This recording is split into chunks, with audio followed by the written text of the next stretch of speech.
marketing dan kewirausahaan, ketemu lagi di kuliah kita yang membahas tentang manajemen retail. Hari ini kita akan mencoba mendefinisikan konsep-konsep dasar dari manajemen retail itu sendiri. Pertama, apa itu manajemen retail? Nah, manajemen retail ini adalah terdiri dari dua kata kan. Jadi pertama manajemen, yang kedua adalah retail. Nah, manajemen pada dasarnya adalah manajemen itu POAC ya, sebuah ilmu atau seni yang membahas tentang POAC. Apa tuh POAC? Planning, organizing, actuating, dan controlling. Jadi manajemen itu apa? Manajemen adalah sebuah ilmu dan seni yang mempelajari tentang planning, organizing, actuating, dan controlling, atau ilmu dan seni yang mempelajari tentang perencanaan, pengorganisasian, kemudian pelaksanaan atau pengaktualisasian, dan yang terakhir adalah evaluasi. Itu adalah konsep pertama, manajemen. Nah, kita sambungkan dengan kata-kata retail. Jadi retail ini lawannya kan grosir. Jadi kalau grosir itu penjual besar, penjual partai besar gitu ya. Kalau retail ya eceran. Jadi kalau kita definisikan dari dua kata tersebut, manajemen retail adalah sebuah ilmu dan seni yang mempelajari tentang bagaimana merencanakan, mengorganisasikan, melaksanakan, dan mengontrol atau mengevaluasi bisnis yang langsung kepada konsumen atau langsung ngecer kepada konsumen. Nah, produknya itu bisa berbagai macam, bisa produknya berupa barang, bisa juga berupa jasa. Nah, kalau di sumber yang saya dapatkan, bisnis retail ini berasal dari kata Prancis, bahasa Prancis. Jadi, retail itu adalah retailer, yang artinya memotong, atau maksudnya memotong itu adalah menyampaikan. Jadi ada sebuah garis, nah dipotong, potong sampai kepada konsumen begitu, ya kan? Nah, tentu ada macam-macam bisnis retail itu ya. Yang pertama adalah catalog stores. Jadi catalog stores itu adalah toko-toko retail atau usaha-usaha retail yang menjual produknya itu berdasarkan katalog. Jadi katalog itu adalah pilihan-pilihan barang. Ada juga discount store. Discount store ini adalah perusahaan-perusahaan retail atau toko-toko retail yang menjual produknya dengan harga yang murah. Jadi strateginya itu adalah strategi murah. Kemudian ada chain store, yaitu satu perusahaan yang memiliki banyak rantai. Nah, misalnya kalau di Indonesia seperti Indomaret ataupun Alfamart ya. Jadi berupa chain atau berupa rantai karena dia banyak sekali.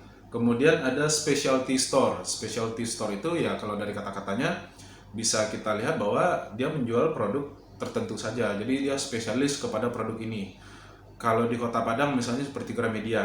Gramedia itu kan dia toko retail mengecer produknya apa? Khusus buku. Walaupun sekarang Gramedia mulai mengembangkan bisnisnya, dia mulai menjual macam-macam ya, seperti alat fitness ya kan, apalagi mainan anak-anak, alat tulis dan lain-lain sebagainya. Tapi pada dasarnya mereka adalah specialty store, yaitu toko yang spesialis jual buku. Karena rasanya kan kalau orang ke Gramedia, kalau ada teman kita misalnya kemana ke Gramedia gitu, beli buku ya pasti gitu kan, nggak ada misalnya ke Gramedia ngapain ya beli gitar gitu. Nah, rasanya jarang sekali walaupun di Gramedia ada gitar gitu ya.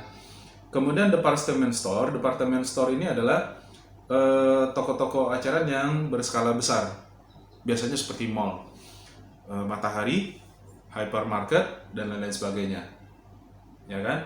Kemudian ada supermarket dan minimarket. Supermarket dan minimarket ini lebih kecil bentuknya daripada department store. Ya, minimarket seperti yang biasa kita temui di inilah, seperti yang biasa kita temui dekat-dekat rumah kita, ya kan, atau di dekat-dekat kampus. Dia menjual produk-produk kebutuhan sehari-hari, tapi dalam bentuk layani diri sendiri gitu ya. Jadi kita masuk, kita pilih barangnya, kemudian ini. Nah, itu adalah jenis-jenisnya. Jadi kalau saya ulang lagi, pertama catalog store yang menjual produk berdasarkan katalog. Kemudian yang kedua adalah discount store yang menjual produknya itu dengan harga murah. Kemudian chain store yang memiliki toko itu lebih dari satu, tapi strateginya adalah mendirikan toko itu dalam jumlah banyak gitu ya. Department store seperti mall, kemudian supermarket atau minimarket. Oke. Apa Apa saja faktor-faktor yang mempengaruhi berkembang tidaknya manajemen retail ini atau retail manajemen gitu ya? Yang pertama adalah harga. Jadi kalau retail namanya berhubungan dengan konsumen konsumen langsung gitu ya. Konsumen itu kan dia sangat memperhatikan harga gitu ya. Jadi harga beda 1.000, beda 2.000 saja itu sudah sangat bermakna. Jadi bahkan beberapa supermarket seperti Transmart dan lain-lain sebagainya, mereka berani mengatakan kami adalah termurah, ya kan? Jika seandainya ditemukan ada produk yang harganya lebih mahal daripada yang lebih murah daripada kami dan kami ternyata jualnya lebih mahal, maka kami bersedia mengganti selisihnya gitu. Nah, sampai dia bikin iklan yang seperti itu. Kemudian reputasi atau kepercayaan konsumen terhadap si perusahaan tersebut. Kemudian promosi, ya kan, promosi. Ini nanti akan kita bahas dalam satu pertemuan tersendiri. Kemudian kualitas serta manfaat dari produk itu sendiri. Nah, bagaimana perkembangan manajemen retail di era revolusi industri ini? Jadi memang setelah revolusi industri 4.0 atau era disrupsi gitu ya, di mana kehidupan kita itu sudah semuanya berpindah ke internet, demikian pula halnya dengan retail. Sekarang banyak usaha-usaha retail ini sudah mulai mati ya, jadi sudah mulai hancur.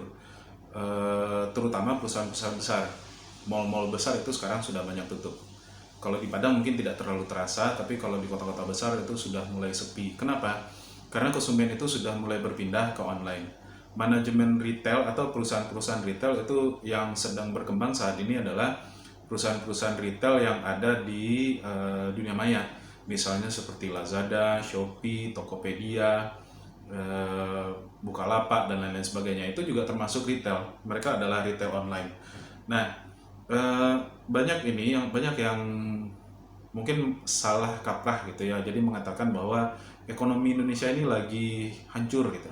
Kenapa? Karena banyak perusahaan-perusahaan besar yang tutup, ya kan? Sebenarnya bukan itu yang terjadi, bukan ekonomi Indonesianya yang lagi tumbang, tapi justru sebenarnya konsumennya mulai pindah, ya kan?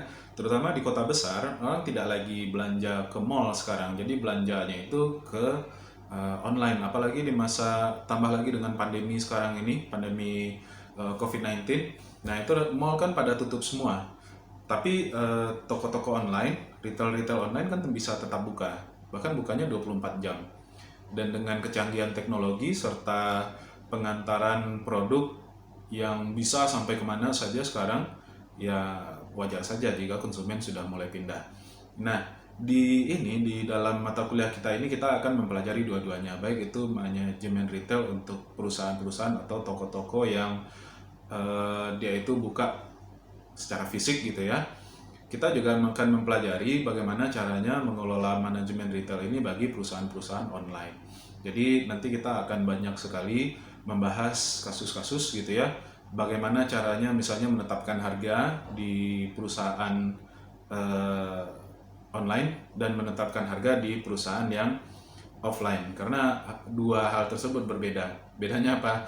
Kalau yang perusahaan online cek harganya sebentar. Jadi misalnya kita buka di Tokopedia, kita bisa cek langsung di Bukalapak, ya kan? Bisa cek lagi di Lazada misalnya.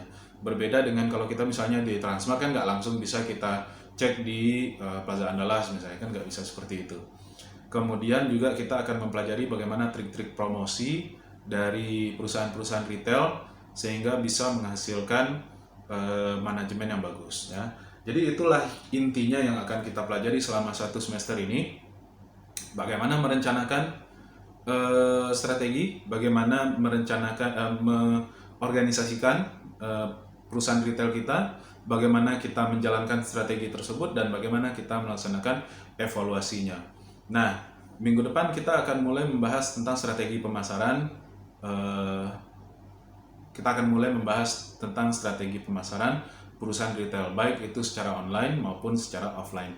Nah, yang perlu Anda pahami sekarang adalah apa saja faktor yang mempengaruhi keberhasilan perusahaan retail seperti yang sudah saya sampaikan tadi. Oke, demikian saja video singkat kita kali ini. Sampai jumpa di pertemuan berikutnya. Salam marketing dan kewirausahaan.